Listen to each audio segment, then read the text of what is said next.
What's cracking, y'all? It's your boy IK, the Infinite King. And today, we're going to talk about Destiny 2 and its final content update. And also, my thoughts, how I'm feeling about it.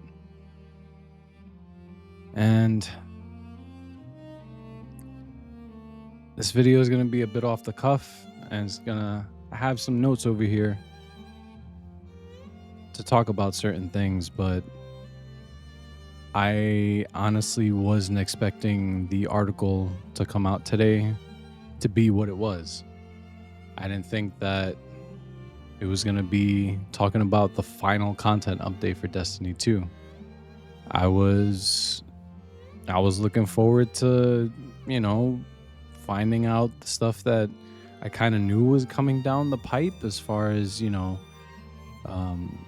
the dungeons and raids getting tiered weapons, and looking forward to that, and also looking forward to what will be happening with the narrative after the previous expansion. And it was funny, I was actually texting my boy, and literally in the middle of us talking, he's like, "Oh shit, check out chat." We have a group chat, and there was the article. So it's just been weird. And some people might watch this and be like, how could a video game elicit such a response? And I think before I get into the article itself, I think I'd just like to spend some time kind of talking about Destiny 2 and just Bungie in general. And even mentioning Bungie, like, I get goosebumps. It's weird because I've been playing Bungie games for a long time. Even before Destiny, I never got to play Marathon, but I played Halo. I played Halo 1, 2, 3, Reach, ODST, 4, 5. I mean, 4 and 5, that's not Bungie, but, I've played the Halo games. I played Halo Wars, which is super fun. But, I'm fortunate in that my family, the folks in my family are gamers. Like, growing up, my mom introduced me to video games, and my first video game was Sonic the Hedgehog 2 on the Sega Genesis, and she would play with me, and then I got into wrestling games with her. And then as time went on, my uncle had he was the only one that had the Xbox in the family, so when he would come over, we would play Halo, and I used to get upset with my cousin because he would beat my ass in Halo 2 PvP. But I played through the campaigns with my uncle and my aunt as well. And she would play the campaigns with my uncle and I for Halo 3 specifically. I remember Halo 3, and we had a blast. And that's what led into starting Destiny, because once Bungie announced that they were making, they had this new IP in Destiny, my uncle and I got excited, and we went to our local GameStop on the release for Destiny 1. And I remember, because we had gotten the wristbands, that was like the little thing that they gave out at the time. And, we were super excited. We got Destiny 1. We played through that together. And then that led into Destiny 2 and playing through the campaign with my uncle as well. And then our boy Vic, played with him as well. That was my OG fire team, was my uncle and Vic, like a full fleshed out fire team that consistently did activities together. Like, we did strikes all the time. We were always playing the campaigns together when stuff would come out. And as time went on through Destiny 2, um, when I started getting more into the PvP aspect of things, and I started getting into raids, and I started played with my boys. 4 big guys was good. You know what I mean? And the PvP, eventually when I finally got into it, Destiny 2 is the only game that I feel like I'm okay in PvP in. And shouts to my boy D-Light, you know, we be throwing down in there, and we got our little sayings and everything. You know, it's like garments, you know what I'm saying? So it's like I have 3,786 or 84 hours in Destiny 2. That is the game that I have played the longest throughout my entire life. And yeah, sure, there's people that have played games for a lot longer, and you know, that have dumped way more of their life into certain games. The first one that comes to my mind is Skyrim. I feel like people have put way more hours into Skyrim, but that's still a significant amount of time to put into a game. And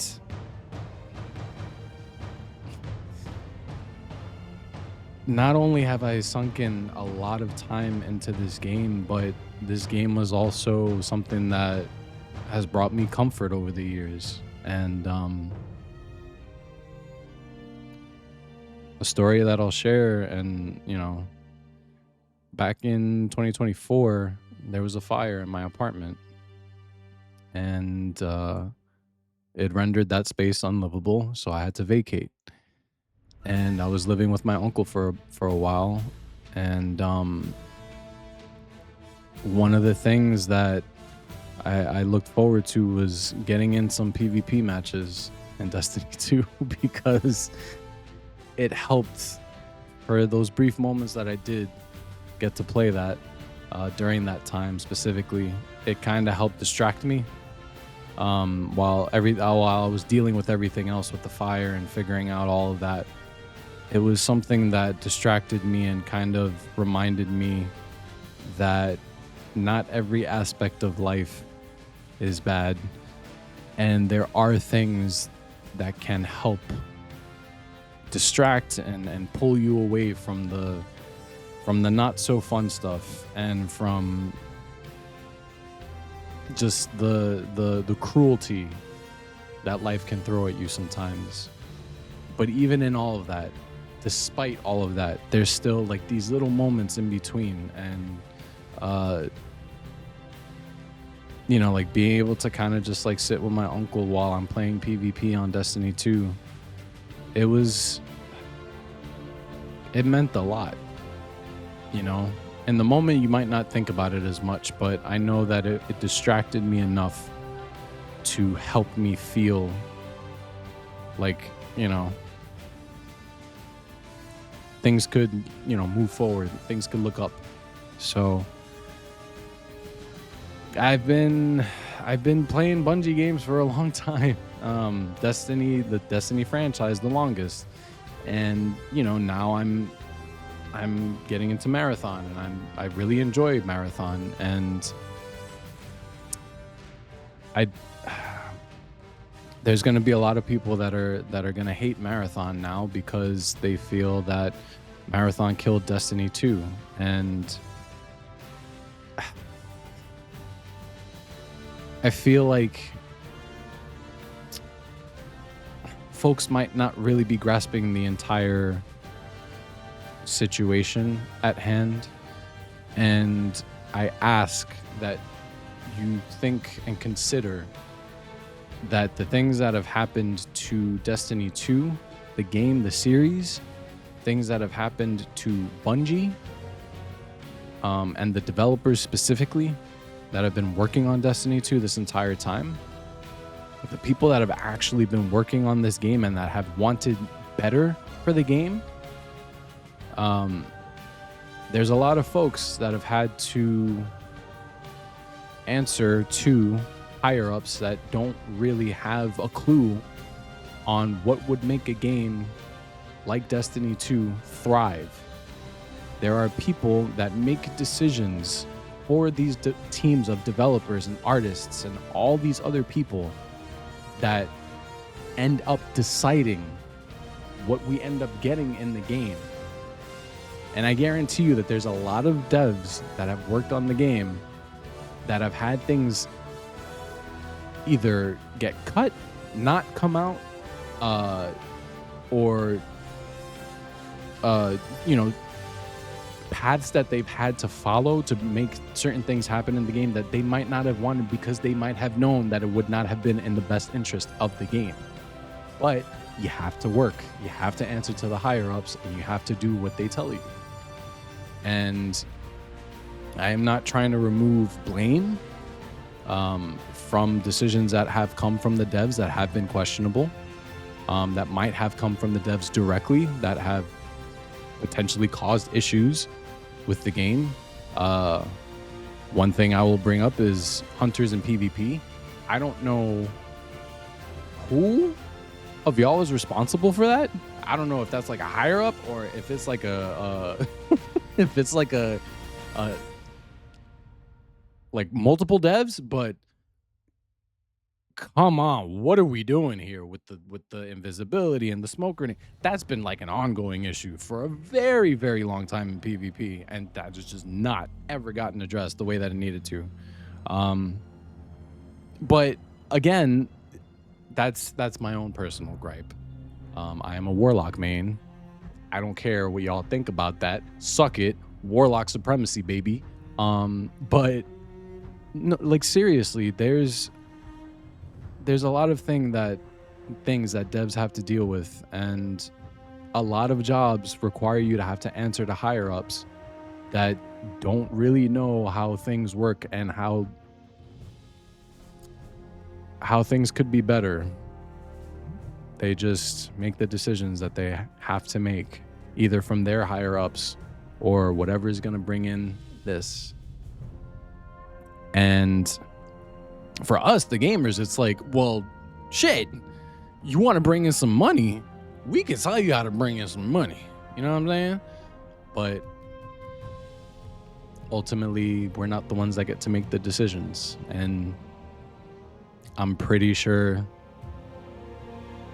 to an extent, the same applies to the devs. So I say all of that to say to anybody watching this, I just ask that you have more of an open mind in considering that a lot of stuff that has probably happened with Destiny 2 might not be the actual fault of the devs or the community managers or the artists or anything like that.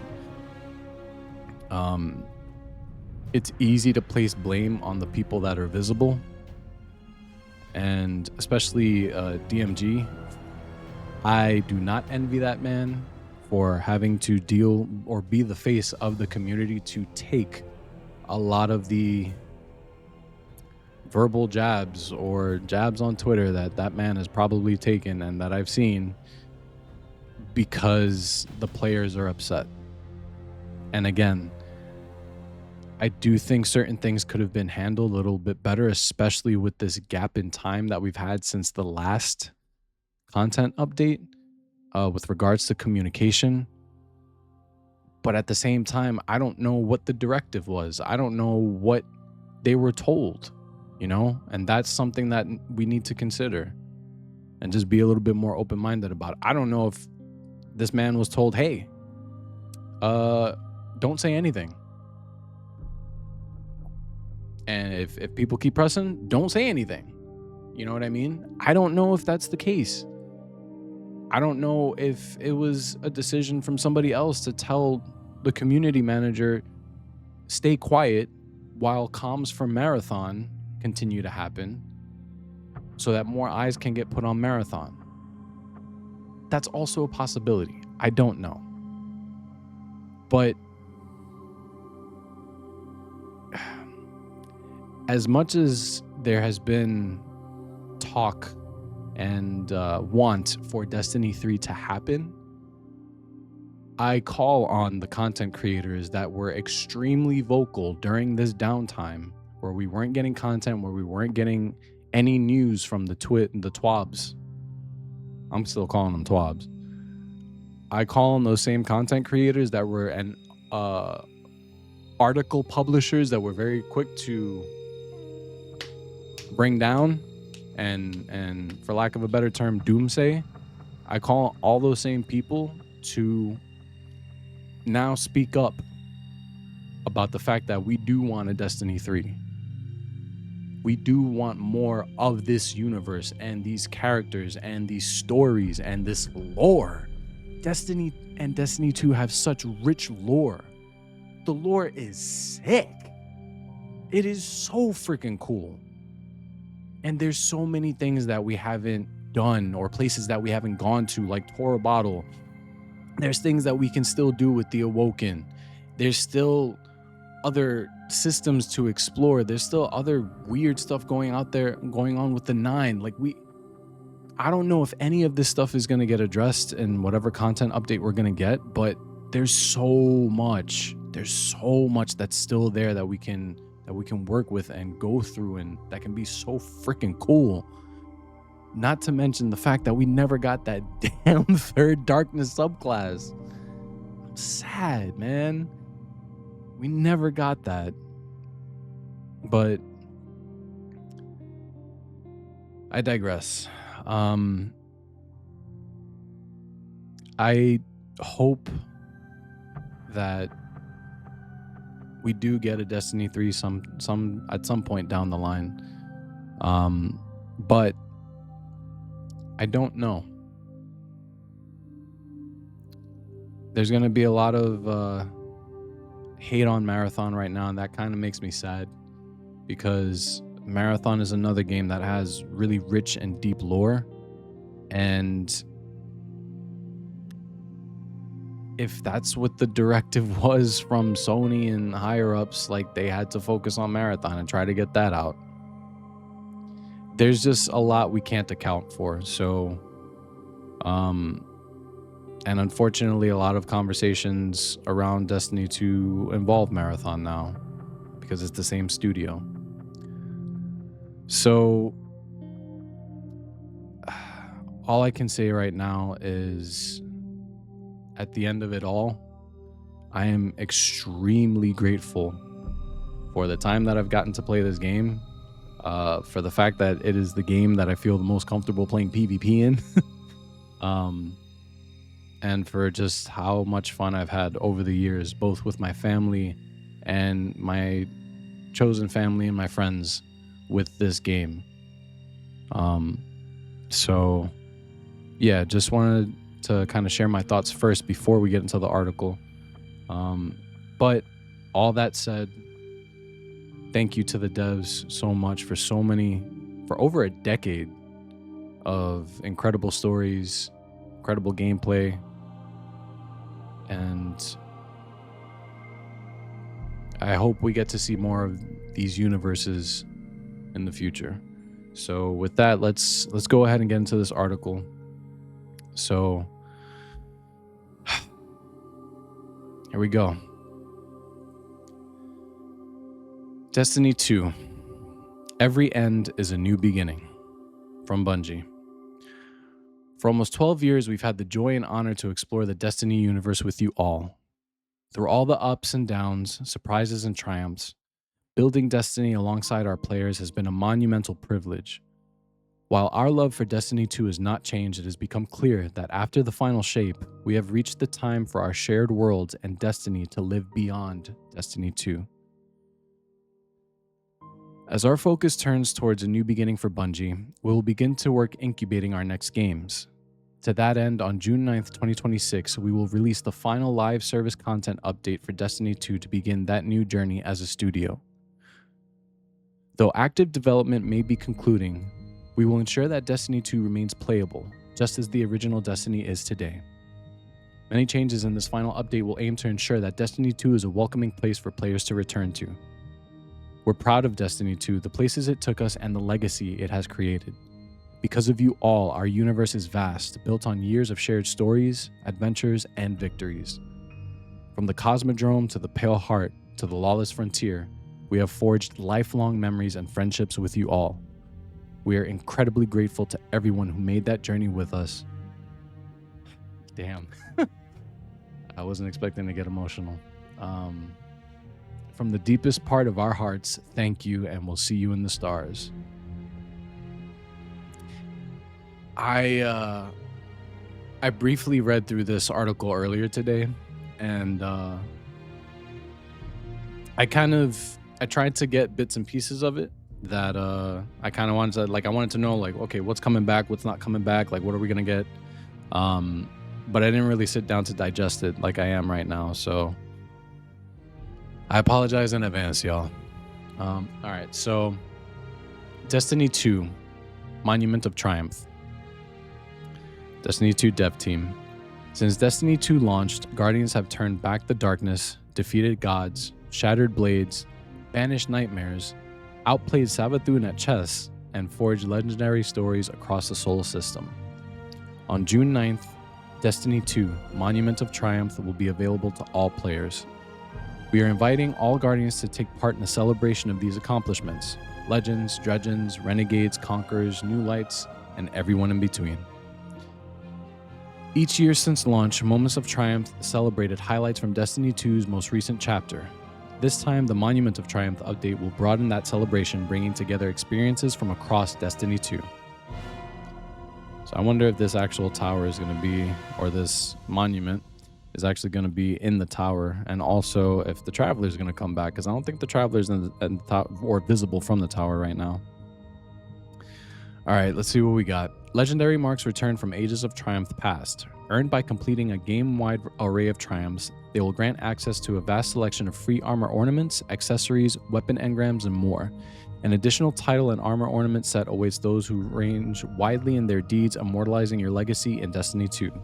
But this update has much more to offer than the monument itself. All right, so we can get stuff from the actual monument. So I guess the monument will be in there, so that's cool.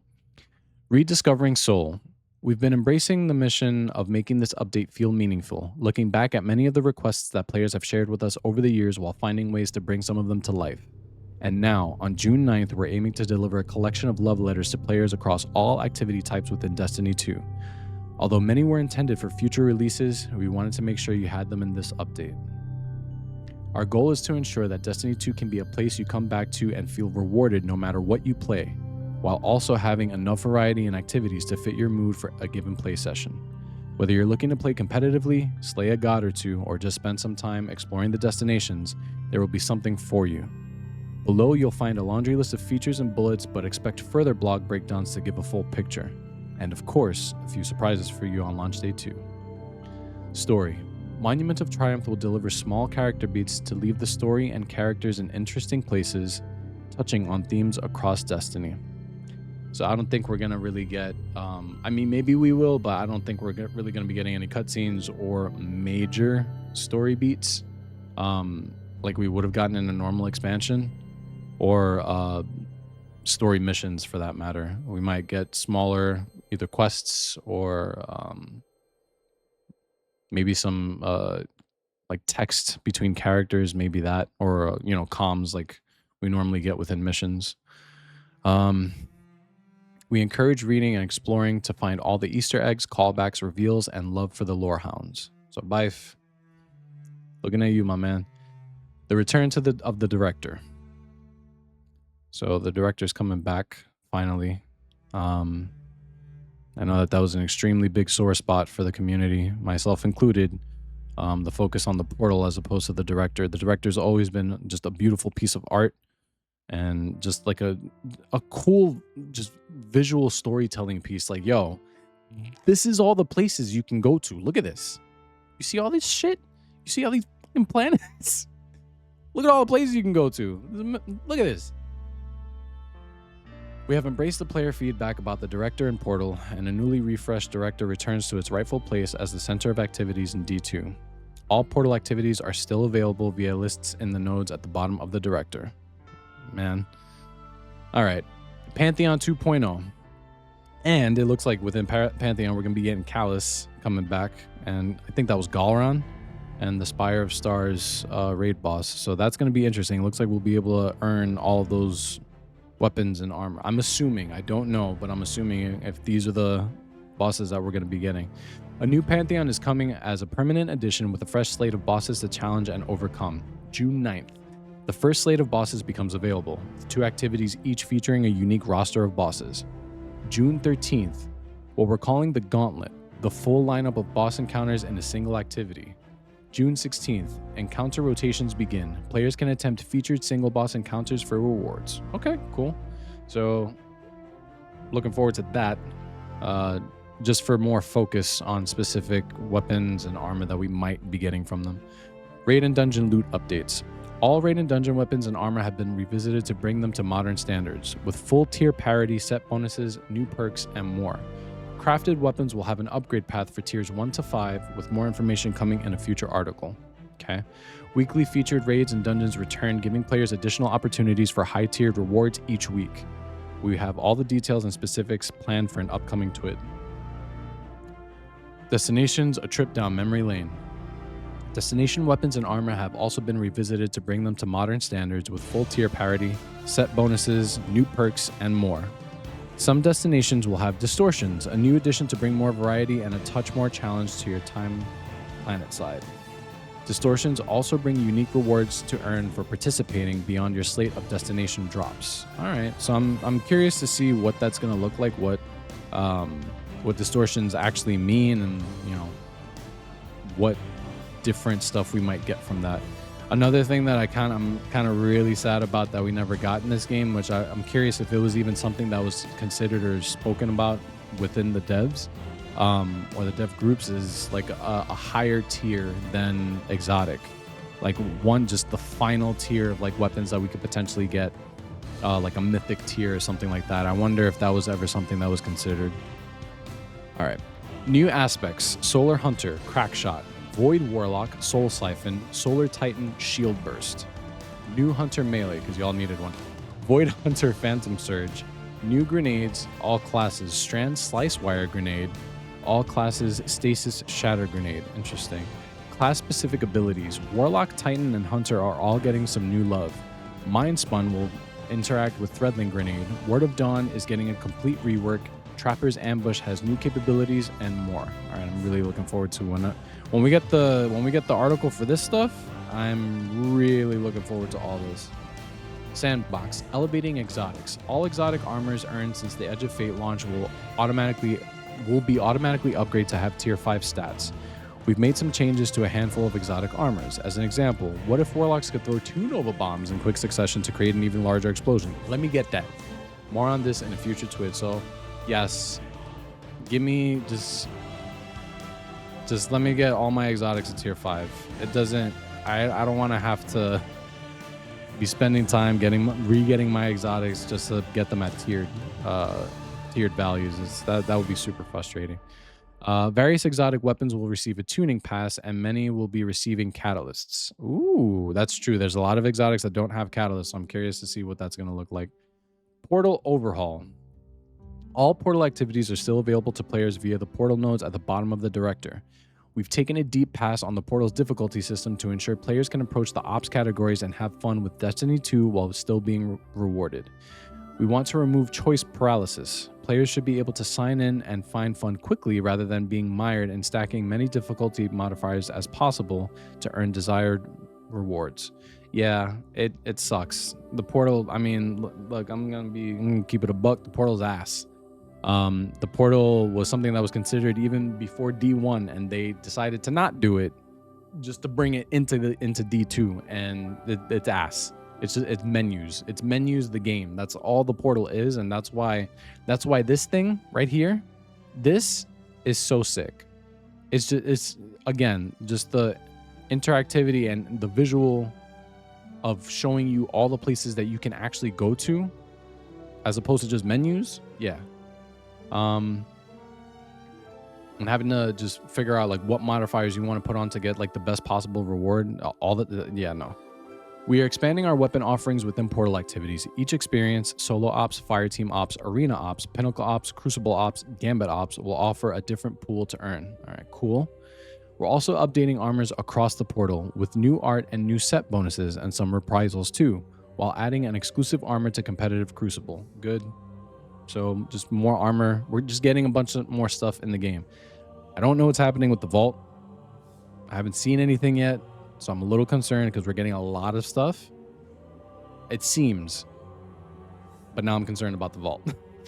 Onslaught and Crawls, Contest of Elders, and The Coil have received balance passes on difficulty and length. All 3 activities will once again feature escalating difficulty over time rather than starting at the highest difficulty from the start. Onslaught has been rebalanced to remove revive tokens and get you more scrap more often to bring back the feeling of building up defenses over time. That's going to be interesting. Onslaught is like one of my favorite PvE things to do because it reminds me of Horde mode from like Gears of War and Firefight from ODST. But removing revive tokens, I'm curious to see how they're balancing that with scrap and like building up your defenses over time. Shax maxing has returned. A few weapons will also be making a return only available through Onslaught. Okay, cool. Contest of Elders has been reduced from 4 laps down to 3 to help the activity flow better. Crucible playlists, private matches, and balance. We have 3 new game modes coming to the Crucible, 1 entering our playlist rotation and 2 more available via private matches. Playlist, Arena, gunplay centric with some old school Bungie PvP vibes.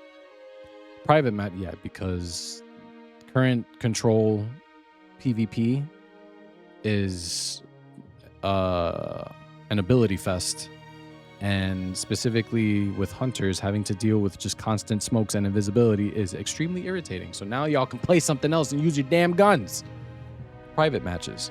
Glass Cannon, a throwback to Destiny 1 balancing. Oh. I'm curious. Private matches, software. See, I wonder if this is kind of like a nod to everybody that's been going back to play D1. Saying how great D1 PvP was. I'm curious to see how that's gonna work. Private matches, software, 3rd-person abilities only. Think Mayhem, but a little more wild. Okay. Private matches, but still sounds fun. Iron Banner will run every 4 weeks, and trials would appear on a non-Iron Banner weekends. Both game modes feature tiered loot and new armor sets to earn. Let me see the armor. I want to see the swag. I want that. Heavy Metal returns with a 3rd vehicle type, the Cabal Walker.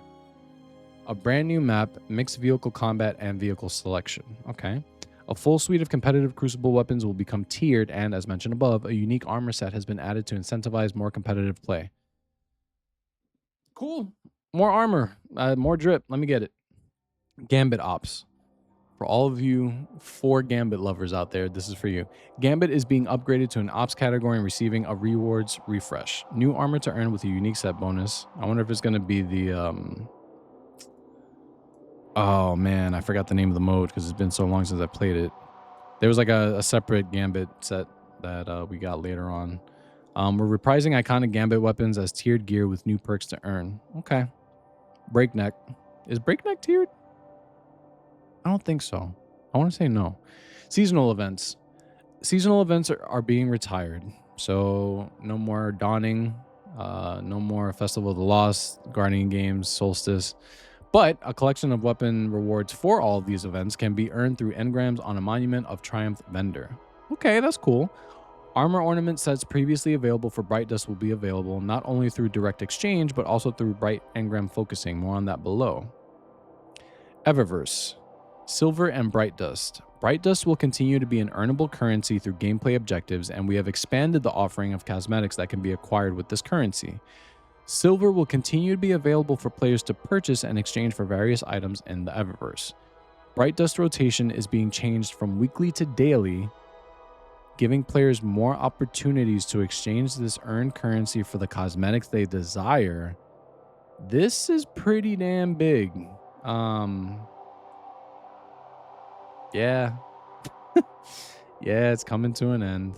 Yep. If they're giving us the ability to actually like quickly earn the cosmetics that we might not have through, Bright Dust, and it's rotating daily as opposed to weekly, like we can continue to get a refresh and just keep earning Bright Dust, it's over. Damn. Yeah, this is like the monetization station right here. So we've added a focusing system for your bright engrams. Using an engram and some bright dust, you can select from any array of engrams that guarantee the item category result and do not produce duplicates, gradually filling out your collection.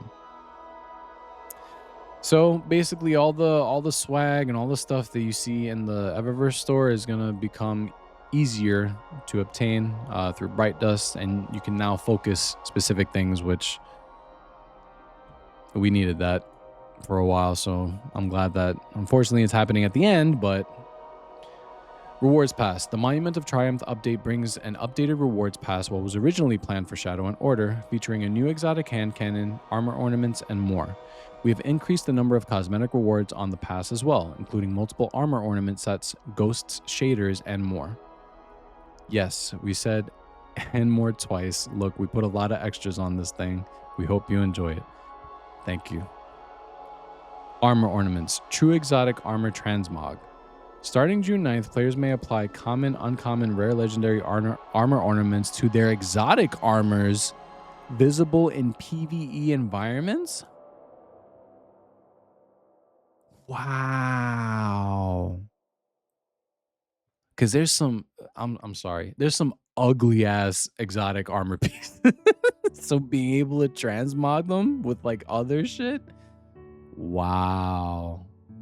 Damn. That might have been one of the things that was going to come later.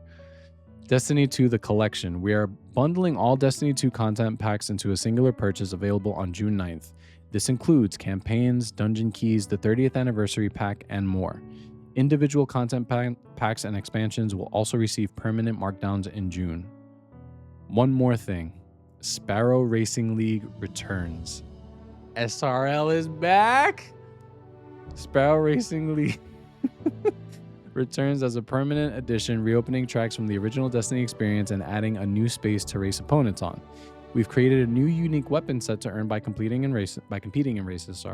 Armor sets return with a new set bonus and numerous cosmetics, including horns. Yeah, will be available to earn. I never understood that.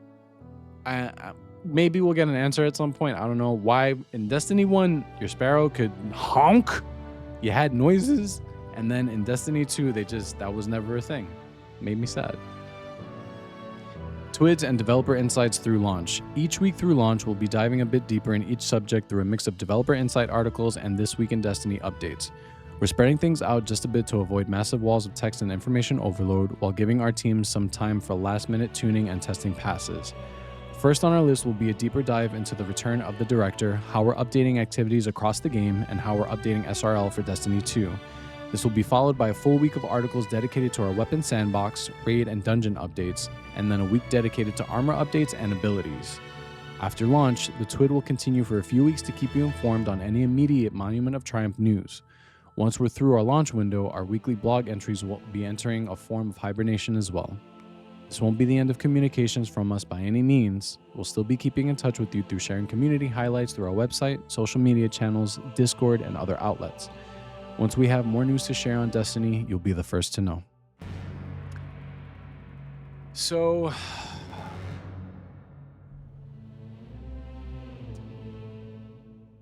I really want to know.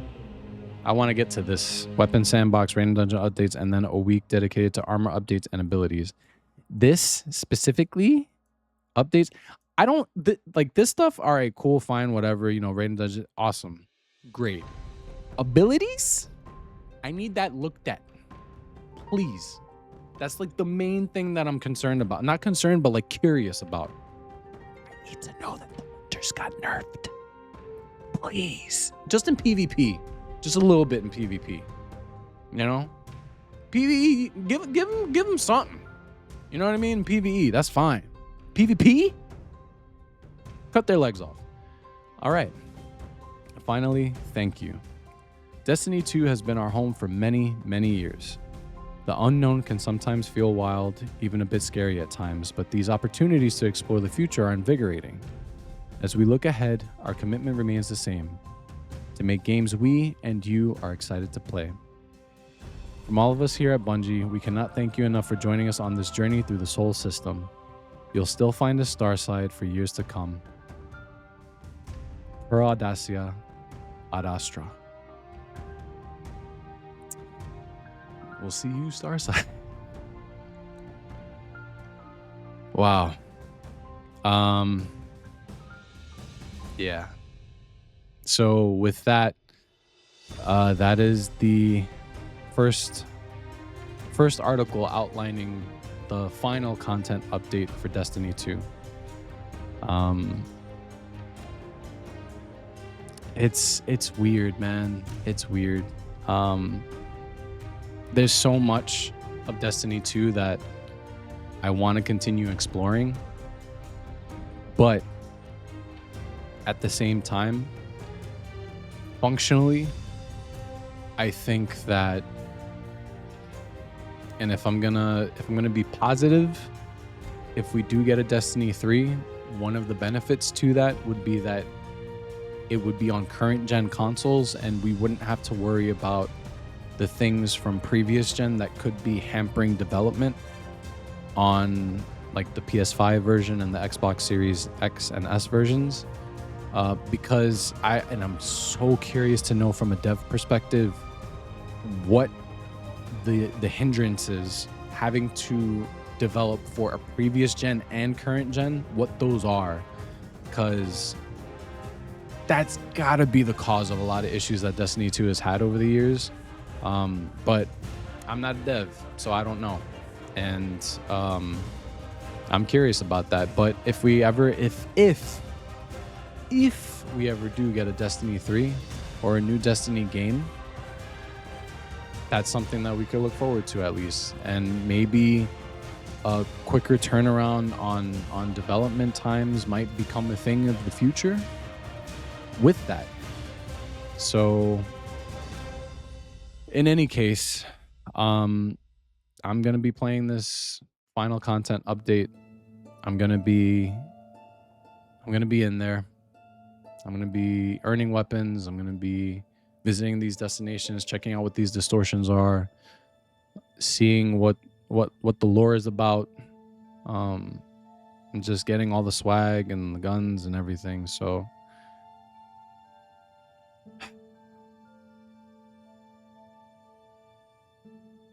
I'm just going to choose to look at it in a positive way. And in the middle of all of the content of the final content update, I'm going to try to take moments to just remember what Destiny 2 has given me throughout all these years. Community, comfort, safety, in extremely unsafe and uncertain times, at least for me personally. And having something be alongside you for a good chunk of your life, for me, a third, when you really think about it, it's kind of strange to not have that constant be there anymore. And I think that's something that a lot of people are probably feeling right now with this game. So I get it, and I'm there with you. But like I said earlier, for all the content creators out there that have been able to grow with Destiny and Destiny 2, let's show this expansion or the final content update the love that it deserves, and let's show Sony that we want a Destiny 3, that we want resources put into a new Destiny game being developed. There's so many good things about Destiny 2 that we would love to have in a Destiny 3, but it's something that we want. So to all the article writers and to all of the content creators, let's do that. Let's focus on that so we can make that a reality, make that something that happens, because there's too much of this game that deserves to see the light of day. So with that, I think I'm gonna go ahead and end the video here. If you've watched up until this point, thank you for hearing my perspective. Thank you for hearing some of my thoughts. Maybe I'll do another video in the future on it, but for off the cuff, that's how I feel about everything. And once again, thank you so much. Thank you so much to the developers. Thank you so much to the artists, the audio engineers, mocap, 3D art, everybody, writers that crafted the lore for us. Thank you a million times over for giving me so many memories with my family and my friends. And shouts to you. And I can't imagine what's gonna happen to a lot of these teams. I know that they must be pretty scared right now, but if this is any consolation, you have created an incredible community that, when focused on positive, is undefeated. Absolutely undefeated. And you've reached so many people personally through the stories that you've told that have helped so many of us.